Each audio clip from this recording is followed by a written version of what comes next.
Donald Trump की बेटी Ivanka Trump को मारने की साजिश रची जा रही थी। इसको लेकर आरोप है कि ईरान के इस्लामिक रिवोल्यूशनरी गार्ड को ट्रेनिंग लिए एक शख्स ने इवांका की हत्या की योजना बनाई थी। उसे गिरफ्तार कर लिया गया है।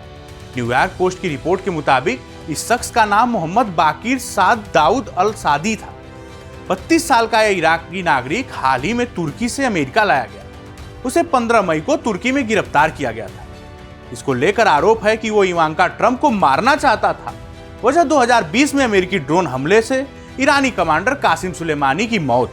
कासिम सुलेमानी इराक की कुछ फोर्स का चीफ था और उसे ईरान में बेहद ताकतवर और असरदार सैन्य नेता माना जाता था। जनवरी 2020 को बगदाद एयरपोर्ट के पास अमेरिकी ड्रोन हमले में उसकी मौत हुई थी।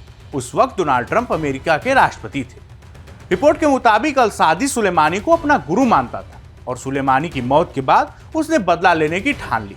इसको लेकर कहा जा रहा है कि उसने अपने साथियों से कहा था कि ट्रंप ने हमारा घर जलाया है, अब हमें ट्रंप का घर जलाना होगा। लेकिन कहानी सिर्फ धमकी तक सीमित नहीं थी। न्यूयॉर्क पोस्ट के मुताबिक जब अल सादी को पकड़ा गया तब उसके पास इवांका ट्रंप के फ्लोरिडा वाले घर का ब्लूप्रिंट मिला था, यानी कि घर का नक्शा इवांका और उनके पति कुशनर का फ्लोरिडा में करीब 24 मिलियन का घर। रिपोर्ट में यह भी कहा गया कि 21 यानी कि 2021 में अल सादी ने सोशल मीडिया प्लेटफॉर्म एक्स पर ट्विटर पे एक मैप भी पोस्ट किया था। उस मैप में फ्लोरिडा का वही इलाका दिखाया गया था जहां इवांका रहती है। उसने लिखा था कि बदला सिर्फ वक्त की बात है। एक प्रतिष्ठित मीडिया रिपोर्ट के मुताबिक अरबी में लिखे गए एक दूसरे मैसेज में उसने कहा था, अमेरिकियों इस तस्वीर को देखो और समझ लो कि तुम्हारे महल और सीक्रेट सर्विस भी तुम्हें नहीं बचा सकते। हम अभी निगरानी और एनालिसिस के दौर में हैं। वाशिंगटन में मौजूद इराकी एम्बेसी के पूर्व सैन्य अधिकारी इंतफाद कनवर ने द पोस्ट से लिखा, अल सादी लोगों से कहता फिरता था कि हमें इवांका को मारना होगा ताकि ट्रंप का घर वैसे ही जले जैसे उसने हमारा घर जलाया। हालांकि रिपोर्ट में यह साफ तौर पर नहीं लिखा गया है कि उसने खास तौर पर मतलब है कि इवांका को ही निशाना क्यों बनाया।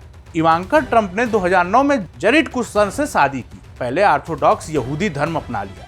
उनके 3 बच्चे हैं। हाल ही के दिनों में कुशनर ट्रंप प्रशासन में ईरान से जुड़े शांति के कोशिशों में भी भूमिका निभा रहे हैं। अब बात उस शख्स की जिस पर यह सारे आरोप लगे। अमेरिकी न्याय विभाग के मुताबिक अल सादी कई आतंकी हमलों में शामिल रहा। उस पर आरोप है कि मार्च 2026 में एम्स्टर्डम में बैंक ऑफ न्यूयॉर्क मेलोन की बिल्डिंग पर भी बम हमले हुए, उसमें उसका हाथ था। इसके अलावा अप्रैल में लंदन में 2 यहूदियों पर चाकू से भी हमला हुआ और उसी साल टोरेटो में अमेरिकी कंसल्टेट पर हुई फायरिंग में भी उसका नाम सामने आया। अल सादी सिर्फ IRGC से ही नहीं जुड़ा था, बल्कि वो काताई हिजबुल्लाह नाम के इराकी शिया पैरामिलिट्री ग्रुप का भी सदस्य था। इस संगठन को अमेरिका आतंकवादी संगठन घोषित कर चुका है।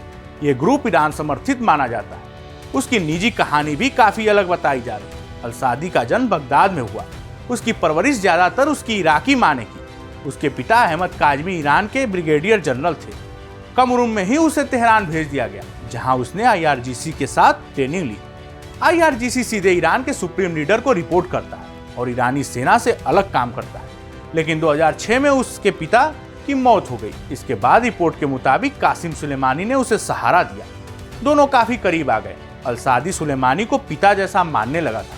फिर 2020 में जब अमेरिकी हमले में सुलेमानी मारा गया तो अल सादी पूरी तरह टूट गया और दावा किया जा रहा है कि यहां से इवांका ट्रंप को निशाना बनाने की साजिश शुरू हुई। इस जानकारी में फिलहाल इतना ही। ऐसे ही तमाम खबरों के लिए देखते रहिए भारत।